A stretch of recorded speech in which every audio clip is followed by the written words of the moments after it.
Bonjour à tous, je suis Anne-Emmanuelle Maire, spécialiste en techniques de créativité. Vous écoutez Idées folles, le podcast qui révèle les techniques des pros pour trouver des idées de folie. Des idées de folie pour toutes les situations de votre vie. Alors rejoignez-moi chaque semaine pour une dose d'inspiration et pour sortir du cadre. 3 bonnes raisons pour continuer à m'écouter.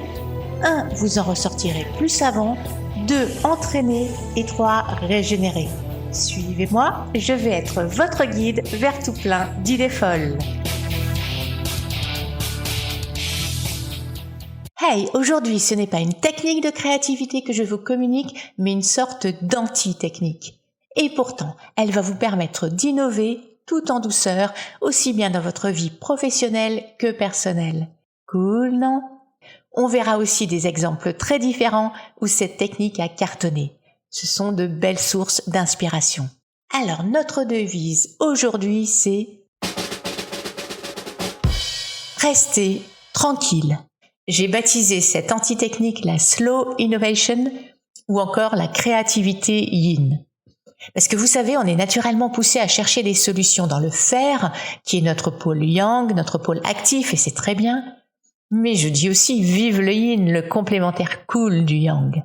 Le yin est moins basé sur l'action, mais il privilégie la réceptivité.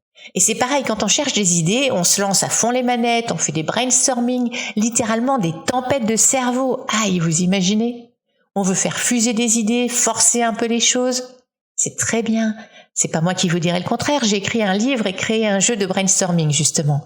C'est très efficace en effet starter et aussi ça permet d'accélérer énormément le processus naturel de créativité. Mais le versant yin de la créativité reste primordial aussi. Parce que certaines idées ont besoin de prendre leur temps, d'infuser, de maturer, vous savez. Parfois, c'est comme si elles attendaient qu'on passe à autre chose pour venir nous rendre visite. Parfois, à des moments inattendus et surprenants, comme dans le bain ou en balade. Alors, on peut stimuler le déclic créatif au départ, mais au final, les meilleures idées vont arriver quand elles le voudront bien, et parfois de façon très différée après notre séance de brainstorming. À nous de savoir les attendre et les accueillir. On appelle ça la sérendipité. On en reparle dans un moment. Alors, comment faire ? Eh bien, le secret de la slow innovation, c'est d'éviter de forcer les choses. Vous allez vous détendre et laisser la priorité à la dynamique naturelle de votre projet et être moins volontariste pour un moment. Donc je le répète, un seul mot d'ordre, surtout ne faites rien. Vous travaillez sur un nouveau produit, une création artistique ou média, une interface digitale, une relation, une situation à améliorer. Let it be. Let it be. Let it be. Let it be. Let it be. Quelle que soit votre problématique de départ, il y a un temps pour chercher tous azimuts et un temps pour observer les choses se faire. Alors, face à votre projet, posez-vous la question, est-ce que le temps et l'ordre des choses ne feront pas mieux que vous, de façon plus adaptée, plus durable, plus en douceur ? Lâchez les rênes et regardez votre solution se trouver d'elle-même, se révéler peu à peu sous vos yeux comme une brume qui se lève doucement. Que sera, et demain n'est jamais bien loin. Laissons l'avenir venir, que sera, qui vivra, verra. Voici donc mon anti-méthode de slow innovation en 3 étapes simples. 1. Restez à l'écoute. C'est important, soyez curieux et observateur. 2. Accompagnez votre situation. Vous savez, comme dans certains arts martiaux, on accompagne les coups plutôt que d'y réagir frontalement. 3. Cueillez les fruits. Par exemple, vous travaillez sur un nouveau produit, observez comment votre prototype adopte naturellement les attributs qui lui conviennent. Vous concevez une œuvre artistique, mettez-vous en chemin, faites confiance et laissez votre œuvre émerger peu à peu par elle-même, sous votre pinceau, sous votre plume, sous votre archet ou sous les coups de votre burin. Vous travaillez sur une interface digitale ? Laissez-la s'améliorer petit à petit au gré des retours utilisateurs. Vous voulez améliorer une relation ? Laissez-la se trouver en marchant. Elle se dénouera doucement en avançant. Alors je le rappelle, on est au cœur d'une anti-méthode, la slow innovation, qui consiste à laisser les solutions se trouver par elles-mêmes.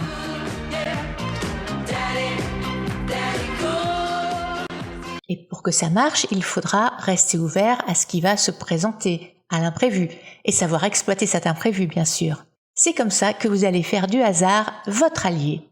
Et ça, faire du hasard son allié pour innover, ça porte même un nom, un beau nom issu d'un conte persan, les trois princes de Sérandipe. Ça s'appelle la sérendipité, ou la bizarrerie de la providence pour Voltaire dans Zadig, fortuitude, ou encore la sagacité accidentelle pour d'autres. Un heureux mélange de découverte de hasard et de discernement. Au final, vous voyez, la sérendipité, c'est ce tour de magie qui permet de découvrir sans chercher. Par exemple, la méthode de champanisation, ou encore de madérisation, ou les grottes de Lascaux. Ou de découvrir autre chose que ce que l'on cherchait, comme l'Amérique à la place des Indes. Ou de découvrir un nouveau traitement à partir des effets secondaires intéressants d'un médicament qui était destiné à un autre problème. C'est le cas notamment du Viagra, qui est issu d'un médicament pour traiter les angines de poitrine. Ou encore, c'est découvrir par hasard le goût sucré d'un produit chimique et en faire un édulcorant de synthèse. J'aime bien aussi l'exemple du panneau Hollywood. Le panneau Hollywood, vous savez, en réalité, au départ, c'était une pub éphémère pour la vente du terrain. La sérendipité, c'est encore de découvrir ce que l'on cherchait, mais par hasard. Alors impossible ici de ne pas citer Fleming et l'invention du premier antibiotique. Fleming, un peu bordélique, laissait traîner ses cultures bactériennes dans son laboratoire. Un jour, il revient de vacances, elles avaient moisi, et là où il y avait du moisi, il s'est aperçu qu'il n'y avait plus de staphylocoque. Son investigation lui a permis d'identifier une moisissure bactéricide, le pénicillium. Les débuts de l'antibiothérapie étaient en place. La sérendipité, c'est aussi découvrir par accident ou par maladresse. Alors ça, je suis sûre que ça vous est déjà arrivé de faire des découvertes en vous trompant. C'est l'exemple aussi de la tarte tatin, ou encore soi-disant de Newton, la pomme, la loi de la gravitation. Ou encore le papier bulle qui a été inventé grâce à un procédé qui a échoué pour faire du papier peint lavable. Ou les post-it, vous connaissez? C'est l'histoire des collègues musiciens de l'entreprise de colle 3M qui se retrouvaient pour jouer de leurs instruments. Il y en a un qui avait oublié sa pince pour tenir sa partition, alors il a demandé à un de ses collègues « Tu me passes ta colle qui colle pas ?» parce que l'usine avait sorti une série de colles défectueuses. Ils ont su voir le potentiel que ça pouvait avoir. Dans les travaux artistiques aussi, les maladresses sont souvent une belle source d'innovation. Elles nous amènent de force sur un terrain qui sort de nos sentiers battus. J'ai une activité de sculpteur sur bois. Alors parfois, la gouge enlève un morceau de bois par inadvertance ou encore la disqueuse rip. Alors dans un premier temps, c'est vrai, c'est vraiment rageant. Mais parfois, ça permet de réorienter ma sculpture vers une forme différente ou ça fait une variante intéressante. Francis Bacon a dit « La peinture, c'est une part de maîtrise et une part de surprise ». Alors voici comment une amie peintre, Annabelle Amaury, décrit très bien ce mécanisme à propos de sa peinture Angèle. Je vous la cite. Angèle était à la base un portrait peint uniquement dans un but esthétique. Et puis, il s'est passé quelque chose. Angèle devait sourire, normalement, un coup de pinceau mal placé et elle a l'air triste. Un aplat de blanc et elle a l'air sérieuse. Déterminée. Angèle, initialement juste une jolie fille, devient alors une battante, une guerrière, avec des traits qui marquent son visage. Angèle, qui devait être pure, a soudain des milliers de vies derrière elle. Waouh, ça fait envie tout ça. Mais comment attirer le hasard à soi alors? Bon, en fait, sans vouloir déconstruire un mythe, la sérendipité ne doit pas grand-chose au hasard, justement. Pasteur disait « Le hasard ne favorise que les esprits préparés ». C'est vrai que sans connaissance préalable, on ne peut pas vraiment exploiter nos trouvailles faites par hasard. Alors voici 3 conseils pour tirer parti de la sérendipité. Premier conseil, invitez l'imprévu dans vos journées. Soyez curieux et ouverts aux nouvelles rencontres et à de nouveaux sujets et expériences. Deuxième conseil, cultivez un esprit d'émerveillement et d'étonnement, le sens de l'observation. Entraînez-vous à détecter, puis à apprécier le potentiel de vos découvertes. Pensez éventuellement à les associer avec autre chose dans un autre domaine.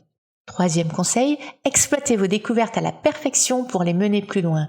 Ce ne sont pas tant les idées qui font la différence, mais surtout l'excellence dans la réalisation de ces idées. Et à un niveau personnel maintenant, ce serait quoi la sérendipité? Eh bien, Jung a parlé de synchronicité, c'est-à-dire d'événements qui arrivent par hasard en même temps, mais qui prennent sens pour la personne. Des coïncidences heureuses qui permettent de débloquer une situation. Alors, profitons de ces coïncidences heureuses. Et surtout, notre devise du jour, rester tranquille, à un niveau personnel, c'est une invitation à se laisser porter par le courant. Se laisser porter par le courant plutôt que de s'escrimer à remonter à contre-courant, comme on le fait souvent. Rien à faire, rien à ne pas faire. Être ouvert et accueillir avec bienveillance le hasard de ce qui se présente. Que sera, sera, et demain n'est jamais bien loin. Laissons l'avenir venir. Que sera, sera, qui vivra, verra. Le moment de nous séparer approche, mais nous ne nous quitterons pas sans un petit exercice d'entraînement à faire par vous-même, histoire d'amener un peu plus loin vos hasards heureux. Voici donc l'exercice d'entraînement pour cette semaine. Je vous invite à faire 3 choses nouvelles pour vous. Première chose nouvelle, choisissez une revue que vous n'auriez jamais eu l'intention d'acheter et dévorez-la. Ça sera peut-être une revue d'archéologie ou de Formule 1 ou d'usine nouvelle ou vous nous direz. Deuxième chose nouvelle, questionnez une personne sur les coulisses de son métier. Troisième chose nouvelle, allez dans un lieu très différent et imprégnez-vous de son ambiance en gardant l'esprit curieux et émerveillé. Ce lieu pourra être un bar-tabac ou le salon de l'emballage ou le vide sanitaire de votre maison ou encore un arboretum. Je vous dis belle découverte et à la semaine prochaine. Merci d'avoir écouté cet épisode du podcast Idées folles. Vous pourrez me retrouver sur mon site internet idées-folles.com ainsi que sur Facebook, Instagram ou Twitter et sur mon livre Décuplez vos idées de folie aux éditions Diathéno. Et pour être informé des prochains épisodes, pensez à vous abonner à ce podcast. Pour échanger sur le thème du jour, rendez-vous tout de suite sur le post de cet épisode sur mon Instagram idées-folles. Vous pourrez partager en commentaire vos idées de folie sur l'exercice du jour. Alors à la semaine prochaine pour un nouvel épisode et entre-temps je vous souhaite de belles idées de folie.